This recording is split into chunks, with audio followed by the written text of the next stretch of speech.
warahmatullahi wabarakatuh. Waalaikumsalam Terima kasih warahmatullahi atas wabarakatuh. terima kasih atas kesempatan yang diberikan kepada kelompok kami. Kami akan mempresentasikan final project kami. Mata kuliah Sistem Manajemen Basis Data yang diampu oleh dosen Pak Ali. Sebelum itu, perkenalkan nama saya Ana Tresya Putri Reterjaan dengan NIM 241232111. Saya Floresita Sergianu Limai dengan NIM 24123260. Saya Mariana Tiarani dengan NIM 24123223. Saya Najwa Zara Sofia dengan NIM 24123264. Saya Muhammad Fadel dengan NIM 24123242. Dan saya Edo Bima Putra dengan NIM 24123245. Presentasi ini akan dimulai dengan teman saya. Oke, ini kita mulai dari pendahuluan.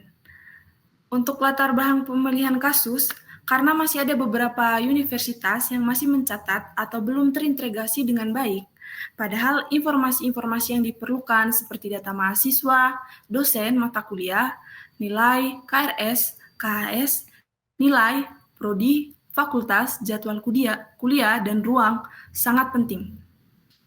Karena itu, kelompok kami memilih kasus Universitas XYZ untuk dirancang sistem database-nya.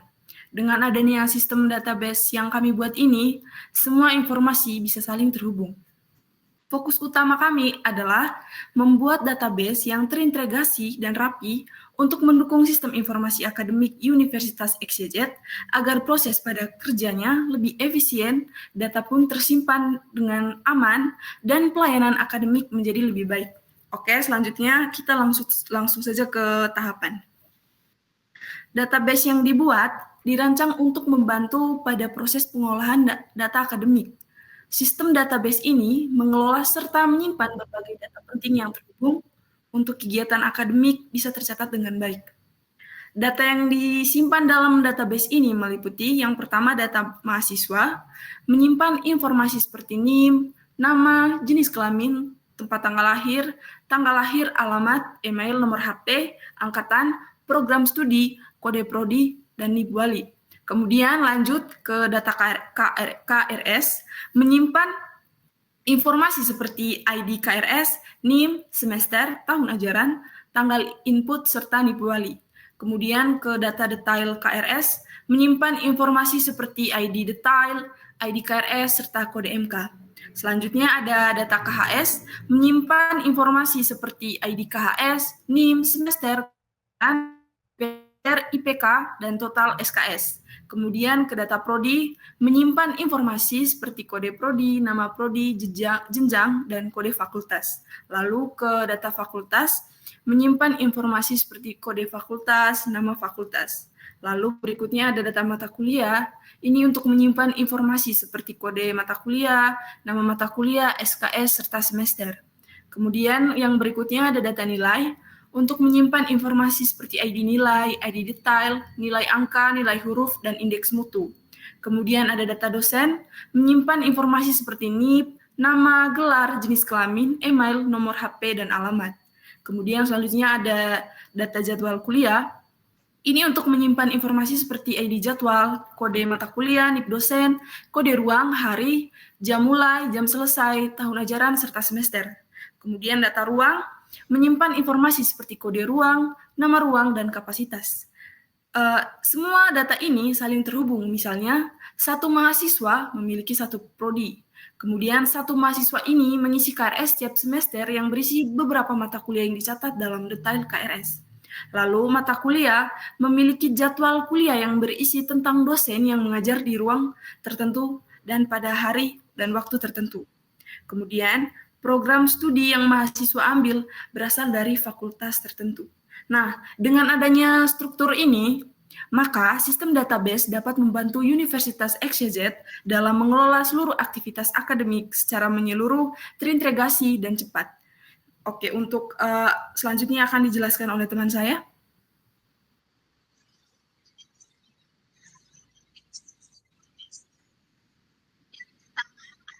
mahasiswa. Di tabel mahasiswa ini ada beberapa atribut, seperti NIM, nama, jenis kelamin, tempat lahir, tanggal lahir, alamat, email, nomor HP, angkatan, program studi, kode prodi, dan NIP wali. Nah, di atribut ini ada juga beserta tipe datanya dan penentuan primary key dan foreign key. Di beberapa tabel lain juga terdapat beberapa atribut beserta tipe data dan ada penempatan untuk primary key atau increment foreign key.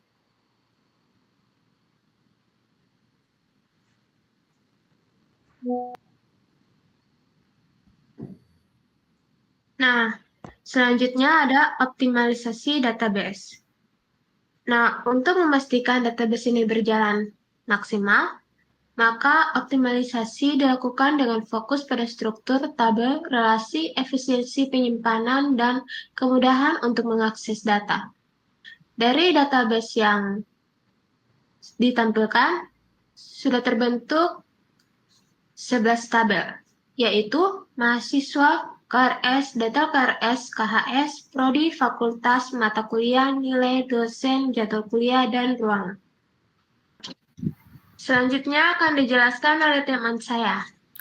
Ini selanjutnya kita langsung saja ke rancangan atau pembuatan database.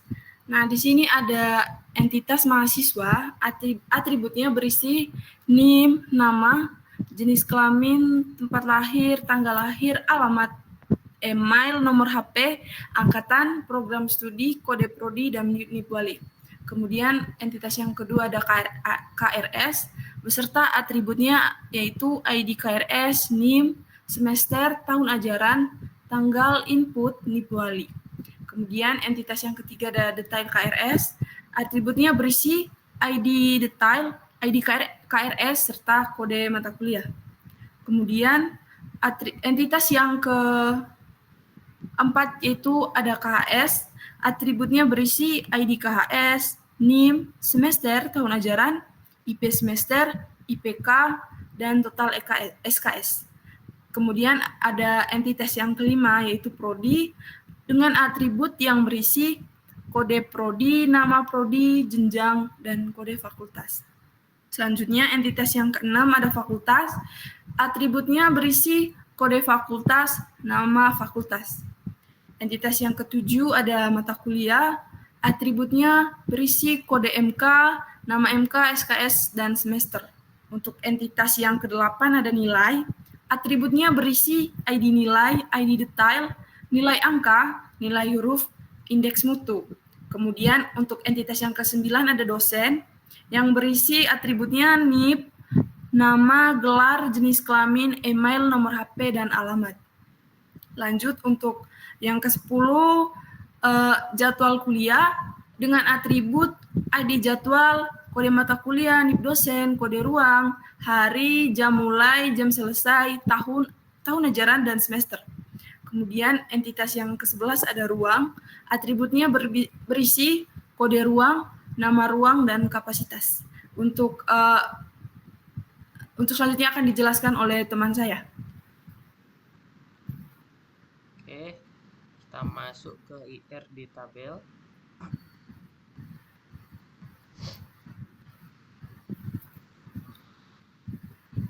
IRD itu mulai dari mahasiswa. Mahasiswa itu terhubung oleh prodi, KHS, dan di prodi itu selalu dimiliki oleh jurusan.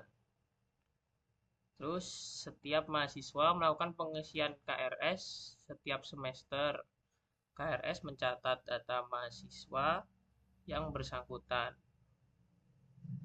Dalam KRS terdapat detail KRS yang memuat daftar mata kuliah yang diambil oleh mahasiswa pada semester tersebut. Nah, detail KRS menghubungkan mahasiswa dengan mata kuliah secara lebih spesifik, termasuk kode mata kuliah dan identitas detail KRS itu sendiri.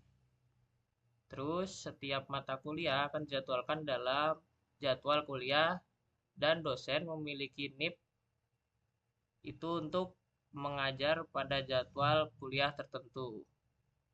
Ruang kuliah juga terhubung dengan jadwal kuliah sebagai lokasi tempat perkuliahan berlangsung. Setelah mahasiswa mengikuti perkuliahan, hasil evaluasi mereka dicatat dalam entitas nilai. Nilai ini memiliki atribut seperti nilai angka, nilai huruf, dan indeks mutu yang terhubung dengan detail KRS. Selanjutnya, seluruh hasil perkuliahan mahasiswa akan dirangkum dalam KHS. Lanjut ke selanjutnya kita masuk ke pembuatan database di SQL. Mulai dari create database Universitas XYZ, lalu use Universitas XYZ, lalu buat tabel-tabel utama seperti tabel mahasiswa,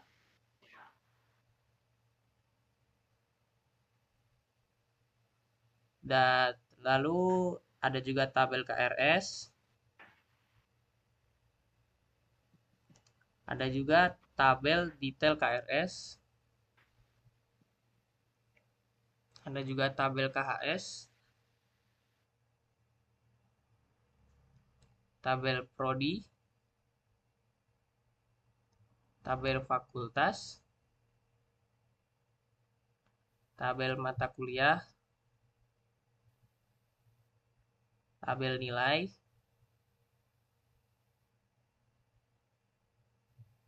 tabel dosen,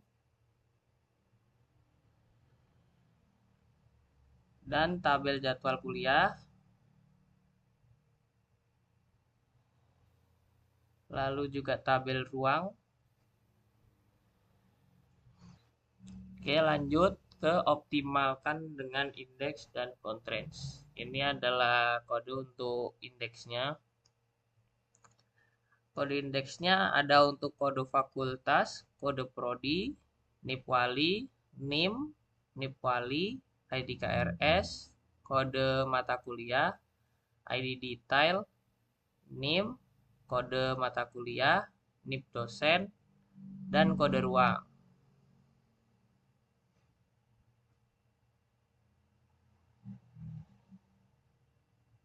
Lalu lanjut ke isi data dan uji relasi akan dijelaskan oleh teman saya, Naswa. Oke, di sini bagian isi data dan uji relasi ini tuh berfungsi untuk mengisi data-data yang ada di atas tadi yang sudah dibikin yang sudah dibikin tabelnya atau sudah dibikin tabel-tabel yang di dalamnya. Ini salah satunya, contohnya ini kita pakainya inputnya input data dummy. Jadi dia inputnya insert into fakultas value. Jadi untuk fakultas ini yang tabel yang tadi sudah kita bikin. Dan di sini ada F001 Fakultas Teknik. Ini tuh NIP awalnya sama nama jurusannya. Dan berlanjut terus sampai terakhir tuh sampai terakhir di KHS begitu. Setelah itu lanjut habis itu dicoba query join, itu akan dijelaskan oleh teman saya yaitu Ola. Dipersilahkan.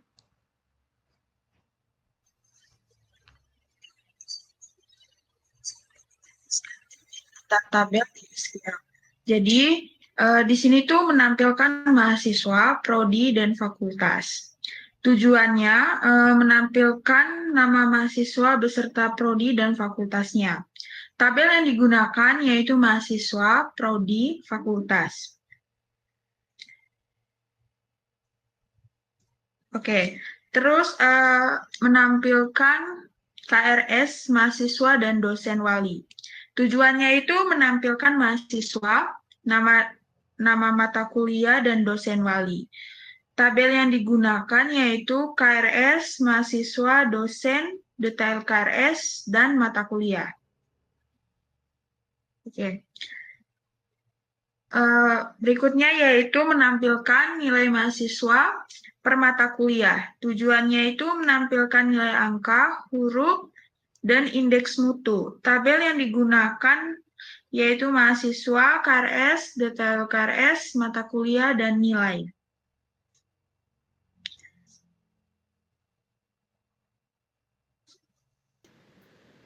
Oke, bab 2 ini akan dilanjutkan oleh teman saya, Fadel. Oke, selanjutnya bab 2 pengolahan database. Pengolahan database. A. Tabel. Buatlah langkah-langkah cara query atau secara structure tabel sesuai dengan ilustrasi database dan optimalisasinya. Tunjukkan struktur dalam aplikasi MySQL. Langkah-langkahnya yaitu tentukan entitas dan atribut, pilih tipe data, tentukan PK, FK, dan AI-nya. Kemudian tabel mahasiswa, membuat tabel mahasiswa, dan tabel KRS,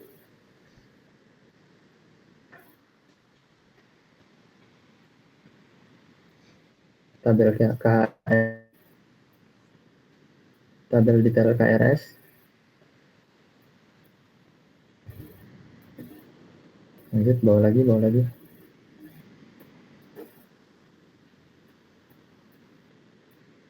tabel prodi, tabel fakultas, tabel mata kuliah, kemudian tabel nilai,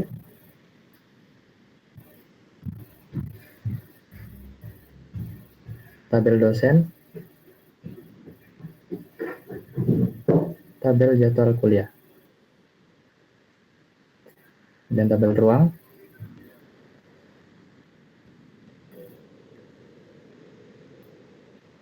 dan di sini kita optimalisasikan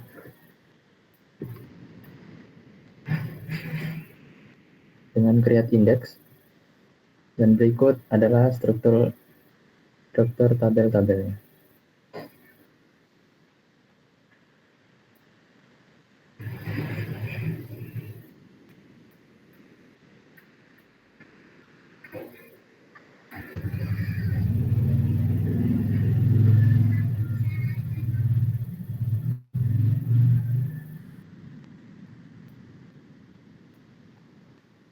Yang B ada constraint key, itu membuat langkah-langkah cara query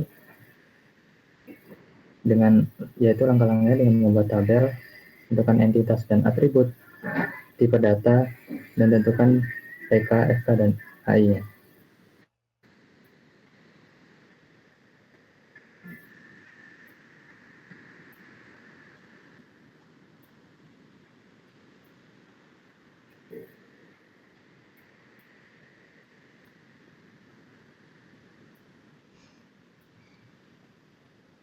Dan berikut adalah struktur tabelnya.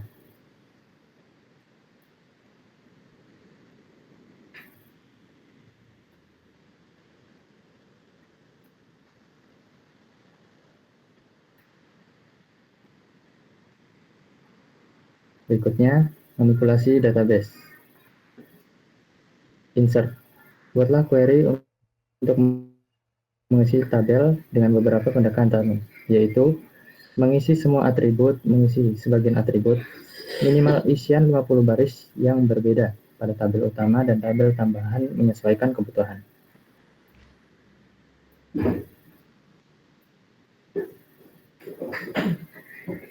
Lanjut.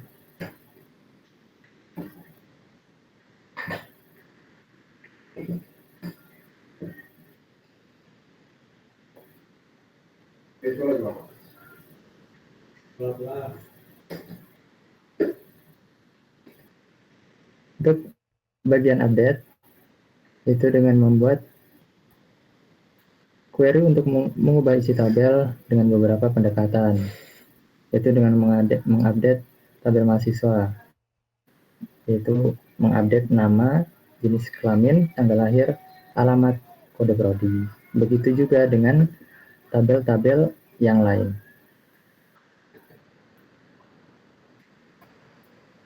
Lanjut. Dan kemudian untuk delete, dengan membuat query untuk menghapus isi tabel dengan beberapa pendekatan, yaitu dengan menghapus isi dengan menggunakan ID. Contohnya, delete from dosen, where NIP-nya berapa, disebutkan. Begitu juga dengan tabel-tabel yang lain.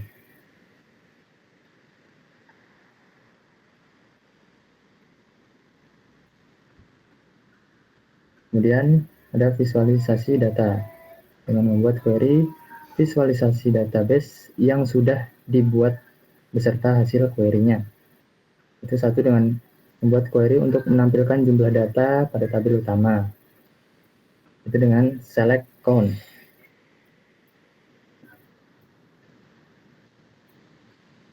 Lanjut.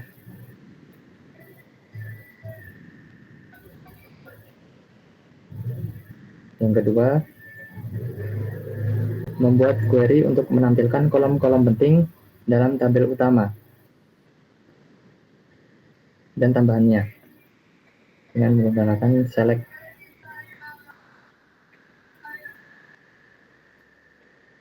From tabel mahasiswa. Lanjut. Yang ketiga, buatlah query untuk menampilkan data berdasarkan kondisi tertentu, seperti where, group, order, dan agregat.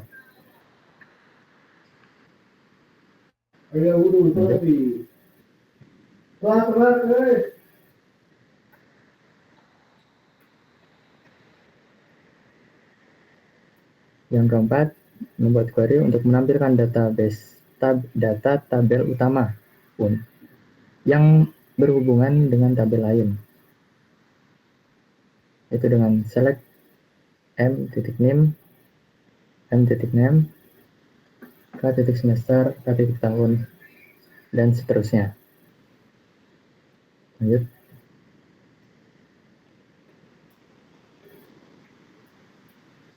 Berikutnya, membuat query yang sesuai dengan konsep yang dibahas di latar belakang. Dengan seperti ini.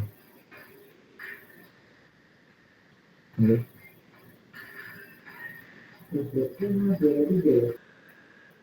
Oke, untuk selanjutnya bab 3 penutup yang akan dilanjutkan oleh teman saya yaitu Awa.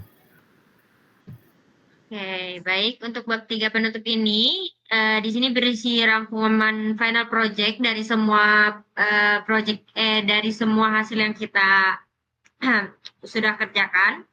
Di sini ada kesimpulan hasil final project-nya, yaitu outcome yang kita hasilkan dari project ini tuh apa sih, sesuai dengan latar belakangnya sendiri atau tidak. Jadi di sini ada di poin A, itu pada final project ini sudah berhasil menghasilkan sebuah database akademik yang sesuai dengan latar belakang yang kami buat. Ada beberapa outcome-nya, yang hasilnya pertama itu ada di struktur data pada database rapi dan terhubung. Yang kedua itu ada data pada tabel saling terhubung. Yang ketiga itu sudah melakukan uji query dalam beberapa kebutuhan. Yang keempat itu bisa mendukung dalam proses pelayanan akademik universitas pada Universitas SCZ. Yang selanjutnya itu untuk tugas masing-masing anggota. Yang pertama itu dari Ana, itu dia membuat ilustrasi database beserta query untuk update dan delete. Yang kedua ada Floresita, itu dia membuat query antar tabel. Yang ketiga ada saya sendiri, saya membuat isian data di semua atribut. Yang keempat itu ada Maria Nanda, dia membuat database dan tabel. Tabelnya itu tabel di dalam yang kayak atribut-atributnya. Yang selanjutnya ada Edo, itu membuat relasi antar tabel dan rancangan struktur database. Yang selanjutnya ada Muhammad Fadel, dia membuat indeks dan constraint. Lanjut, pembelajaran apa sih yang kita semua dapat dalam final project ini? Yang pertama, itu dalam pemahaman dalam menentukan primary key dan foreign key, memanipulasi database, serta membuat relasi antar entitas. Semakin meningkat pengujian data menggunakan join lebih mudah dipahami, begitu pula dengan optimalisasi basis data melalui penggunaan indeks dan penerapan constraint. Pembuatan IRD, relasi antar entitas serta implementasinya dalam database. Kini lebih mengerti dan lebih jelas lagi. Terakhir itu termasuk dalam hal bentuk PK dan FK, itu primary key dan foreign key secara tepat. Yang selanjutnya, apa yang harus kita tingkatkan dalam semester depan untuk kita semua? Dalam semester depan itu perlu meningkatkan pemahaman tentang relasi kompleksnya antara entitas database, mengoptimalkan performa query menggunakan indeks, lanjut, dan teknik turning. Menggunakan indeksnya lanjutan ya, dan teknik turning, serta mengembangkan keterampilan SQL tingkat lanjut. Penerapan visualisasi data yang lebih interaktif, pemanfaatan CRUD berbasis antarmuka sederhana, serta kolaborasi melalui Git atau GitHub yang biasa dipakai untuk web juga perlu dilatih agar lebih banyak berkembang. Selain itu, pemetaan kebutuhan sistem akademik ke desain database perlu diperdalam agar implementasi sistem menjadi lebih menyeluruh dan relevan dengan kebutuhan yang real. Lanjut, ada evaluasi pembelajaran. Mungkin untuk saran dan perbaikan ke depannya, menurut kami cukup ya. Tidak ada, untuk saran sih mungkin ada, cuman belum tercantum di sini. Tapi untuk perbaikan dalam perkuliahan, menurut saya dan yang lain cukup. Untuk kami, Prodi Sistem Informasi, yang bisa ditingkatkan lagi dari segi cara belajar untuk mahasiswa agar lebih efektif, agar semua mahasiswa generasi sekarang atau kedepannya juga bisa paham dengan cara belajar tersebut. Dengan dosennya Pak Ali Mustafa, Eskom Mkom, yang agar lebih bisa interaktif ke mahasiswanya dan hadir dalam praktikum agar dosen yang bisa menjelaskan jika mahasiswa dan asisten dosen bingung dengan materi praktikumnya. Yang selanjutnya itu ada di asisten. Asisten itu lebih aktif lagi dalam hal berbicara atau berbicara kepada mahasiswa atau adik-adiknya yang sedang praktikum di situ dengan tutur bahasa serta nada yang sopan saat menjelaskan ke mahasiswa yang mungkin sedang kebingungan dan tidak tahu mau gimana. Yang selanjutnya ada di lab-nya.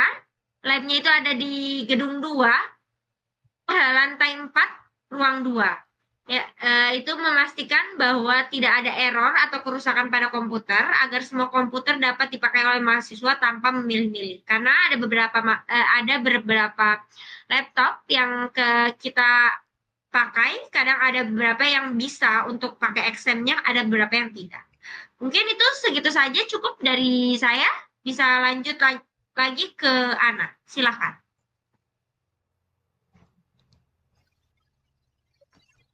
Saja sekian dari presentasi final project. Bila ada salah kata atau salah penyampaian, kami mohon maaf.